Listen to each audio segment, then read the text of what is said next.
सबसे पहला सवाल आपके जहन में क्या आएगा कि ये बॉल यहां क्यों आई, कैसे आई, ये पिंक कलर की ही क्यों है, कोई और कलर भी हो सकता था, ये इसी शेप में क्यों है, कोई और शेप भी हो सकता था। नेचुरली आप इस तरफ पहुंचेंगे कि कोई ना कोई है जिसने इन स्पेसिफिक प्रॉपर्टीज के साथ इस बॉल को बनाया है और यहां पे रखा है। चूंकि आप जानते हैं कि ये जो बॉल है इसका एग्जिस्ट करना जरूरी नहीं है, ये एग्जिस्ट कर भी सकती थी, नहीं भी कर सकती थी, और एग्जिस्ट करना ही था तो किसी और फॉर्म में करती, किसी और कलर में करती। अब आप इस बॉल को एक्सपैंड करते चले जाएं, एक्सपैंड करते चले जाएं, एक्सपैंड करते चले जाएं, यहां तक कि ये बॉल यूनिवर्स के साइज की हो जाए। बताइए कि क्या साइज के बढ़ जाने से सवाल बदल जाएगा? हरगिज नहीं बदलेगा। अभी भी सवाल रहेगा ये यूनिवर्स कहां से आया, इन स्पेसिफिक प्रॉपर्टीज के साथ कहां से आया, क्यों आया, किसने बनाया, ये सवाल उस वक्त भी वैलिड रहेगा।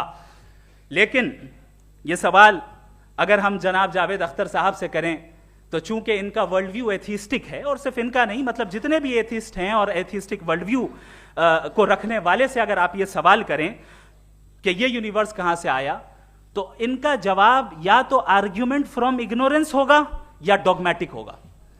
या तो ये कहेंगे कि मुझे नहीं पता कि ये कहां से आया, लिहाजा गॉड डज नॉट एग्जिस्ट, ये आर्ग्यूमेंट फ्रॉम इग्नोरेंस है, या ये कहेंगे कि ये यूनिवर्स खुद ब खुद बन गया। इसका मतलब ये है कि उस बॉल को भी खुद ब खुद बन जाना चाहिए, लेकिन बॉल के ताल्लुक से ये एक्सप्लेनेशन एक्सेप्ट नहीं की जाएगी कि ये खुद ब खुद बन गई, लेकिन यूनिवर्स के ताल्लुक से कर दिया जाएगा। इसे हम दूसरे अल्फाज में डॉगमा भी कह सकते हैं।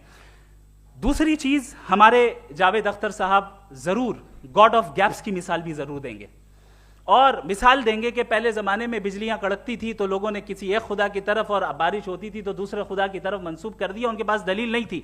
यह हमारा वर्ल्ड व्यू है ही नहीं, यह हमारा वर्ल्ड व्यू है ही नहीं, क्योंकि नेचुरल फेनोमेना के प्रोसेस की इंटरप्रिटेशन को जान लेने से यह कहां से साबित हो गया कि गॉड एग्जिस्ट नहीं करता है। इस पर मैं इंशाअल्लाह अभी आगे बात करूंगा।